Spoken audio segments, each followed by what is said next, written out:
موسیٰ بن Naseer governor افریقہ، فاتح Spain اور France کے قلب تک اسلام کا پرچم لہرانے والا وہ نادر روزگار، بہادر اور دور اندیش سپہ سالار جس دردناک انجام سے دوچار ہوا، وہ کبھی اس ذلت کا مستحق نہ تھا۔ جو قومیں اپنی ہیروز کو بے توقیر کرتی ہیں تو جلد یا بدیر زوال ان کے مقدر میں لکھ دیا جاتا ہے۔ موسیٰ بن نصیر کو اس عبرتناک انجام تک پہنچانے میں خلیفہ سلمان بن عبد الملک کے ساتھ ساتھ طارق بن زیاد اور مغیث الرومی جیسے موسیٰ کے بااعتماد ساتھیوں کا بھی اہم کردار رہا۔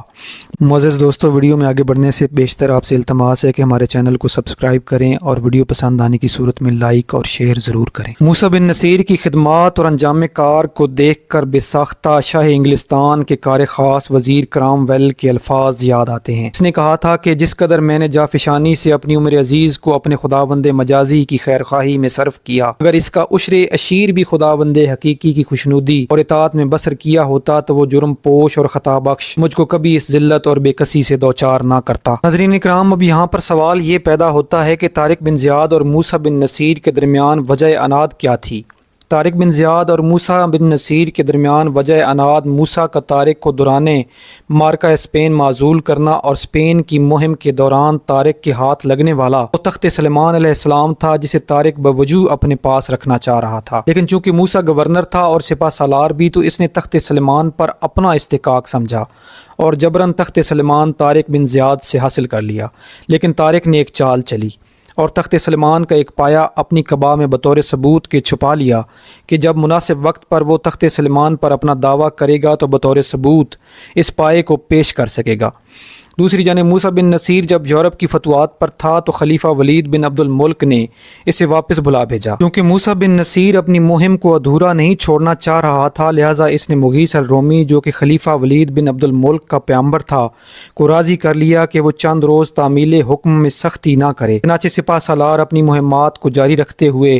بحر الخضر کے کنارے تک جا پہنچا اور لوگو نام کا قلعہ بھی فتح کر لیا۔ اسی اثناء میں ابو نصر نے سپہ سالار موسیٰ تک خلیفہ کا دوسرا پیغام پہنچایا اور ابو نصر کو حکم دیا گیا تھا کہ موسیٰ جہاں ملے اسے حکم عدولی کی وجہ دریافت کی جائے اور فوراً دمشق کے لیے روانہ کیا جائے۔ اب کی بار خلیفہ کا حکم نظر انداز کرنا موسیٰ کو مناسب نہ لگا اور وہ مغیث الرومی، ابو نصر اور طارق بن زیاد کو ہمراہ کیے ابنائے طارق کے راستے افریقہ روانہ ہو گیا، جہاں پر اس نے اپنے بیٹے امیر عبداللہ کو والی افریقہ مقرر کیا اور سینکڑوں اونٹوں پر مال و اسباب لادا 30,000 کے قریب نامور عیسائی قیدیوں کو اپنے ہمراہ کیا اور خلیفہ کے حکم کی تعمیل میں چل پڑا۔ اس کے راستے میں موسیٰ سے ایک غلطی غیر ارادی طور پر سرزد ہو گئی۔ عیسائی قیدیوں میں کرتبہ شہر کا گورنر بھی موجود تھا جسے مغیث الرومی نے گرفتار کیا تھا اور مغیث خود اسے خلیفہ کے دربار عالیہ میں پیش کرنا چاہ رہا تھا، لیکن موسیٰ نے اس قیدی کو خود دربار میں پیش کرنے کی خواہش کا اظہار کیا جو کہ مغیث نے قبول کرنے سے انکار کر دیا۔ نتیجتاً موسیٰ نے جبراً قیدی کو چھیننے کی کوشش کی اور اسی چھینا جھپٹی میں وہ قیدی اپنی جان سے ہاتھ دھو بیٹھا اور اس نامناسب حرکت کی وجہ سے مغیث الرومی موسیٰ بن نصیر کا جانی دشمن بن گیا۔ اور دوسری جانب خلیفہ ولید بن عبد الملک کا بھائی سلمان بن عبد الملک یہ جانتا تھا کہ خلیفہ محض چند روز کا ہی مہمان ہے، کیونکہ خلیفہ ایک جان لیوا مرض میں مبتلا تھا۔ چنانچہ سلمان نے موسیٰ بن نصیر کو پیغام بھجوایا کہ وہ ابھی دربار عالیہ میں حاضر نہ ہو بلکہ چند روز انتظار کرے اور میرے خلیفہ مقرر ہونے کے بعد حاضر ہو۔ لیکن موسیٰ جانتا تھا کہ سلمان اس کے ساتھ کوئی بہتر سلوک نہ کرے گا، لہٰذا اس نے سلمان کے حکم کو نہ مانا اور دمشق کی جانب اپنے سفر کو جاری رکھا۔ لیکن کارکنان قدرت کو بھی شاید یہی منظور تھا کہ موسیٰ سلمان کے روبرو ہی حاضر ہو، اور ایسا ہی ہوا۔ 2 روز کے بعد ولید بن عبد الملک انتقال کر گیا اور سلمان بن عبد الملک خلیفۃ المسلمین کا تاج اپنے سر پر سجائے موسیٰ کی باریابی کا انتظار کرنے لگا۔ اور جب موسیٰ دربار عالیہ میں داخل ہوا تو تاج سلمان کے سر پر دیکھ کر سمجھ گیا کہ اس کا برا وقت شروع ہوا جاتا ہے۔ ادھر طارق بن زیاد اور مغیث الرومی بھی اسی طاق میں تھے اور بدلے کی آگ میں جل کر خاک ہو رہے تھے، اور انہوں نے خلیفہ سلمان کو موسیٰ بن نصیر کے خلاف اس قدر بھڑکایا کہ سلمان کے کان سرخ ہو گیا۔ جب موسیٰ دربار عالیہ میں داخل ہوا تو سلمان نے پہلا سوال ہی تخت سلمان کے بارے میں کیا۔ موسیٰ نے تخت حاضر کر دیا تو سلمان نے موسیٰ سے مخاطب ہو کر کہا کہ طارق کا یہ دعویٰ ہے کہ تخت سلیمان اسے ملا تھا اور تم نے جبراً اس سے چھین لیا۔ اس موقع پر موسیٰ نے ایک ایسی غلطی کر دی جو اس کے لیے ذلت کا سامان بن گئی۔ موسیٰ نے کہا کہ طارق کا تخت پر دعویٰ ہے تو وہ ثابت کرے کہ تخت سلیمان اسے ملا تھا، ادھر طارق بن زیاد ثبوت اپنی قبا میں چھپائے اسی لمحے کا انتظار کر رہا تھا،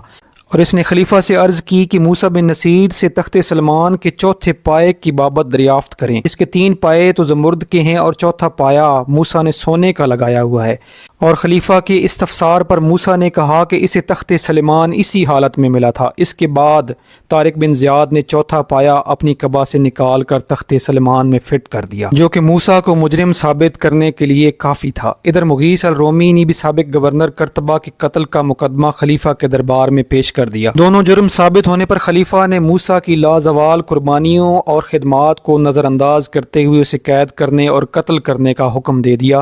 اور 2 لاکھ اشرفیاں بطور جرمانہ کے وصول کرنے کا بھی حکم صادر کر دیا۔ خلیفہ کا دل پھر بھی مطمئن نہ ہوا تو اس نے عبداللہ بن موسیٰ کو افریقہ کی ولایت سے الگ کر دیا اور عبدالعزیز بن موسیٰ والی اسپین کو قتل کرنے کا حکم بھی صادر کر دیا۔ موسیٰ بن نصیر کی حالت زار کو دیکھ کر امیر ابن محلب فاتح جارجیا اور طبرس نے خلیفہ سے سفارش کی تو خلیفہ نے نصف جرمانہ وصول کر کے موسیٰ کو وادی القریٰ روانہ کر دیا، لیکن سزا معاف کرنے سے قبل اس نے بڑی دیر تک 70 سالہ قابل عزت سردار کو تپتے فرش پر ننگے پاؤں دھوپ میں کھڑا رکھا، جس سے موسیٰ بے ہوش ہو کر گر پڑا۔ جب موسیٰ کو ہوش آیا تو ابن محلب نے اس سے ایک سوال کیا کہ اے موسیٰ، تو بہادر، زیرک اور دور اندیش تھا، تیرے پاس ایک مضبوط فوج تھی، تو چاہتا تو افریقہ اور اسپین میں شان سے حکمرانی کر سکتا تھا اور تیرا کوئی بال بھی بانکا نہ کر سکتا تھا، تو پھر تو کیا سوچ کر دمشق واپس آیا؟ تو اس پر موسیٰ نے جواب دیا کہ اے ابن محلب، کیا تو اس آبی پرندے سے واقف نہیں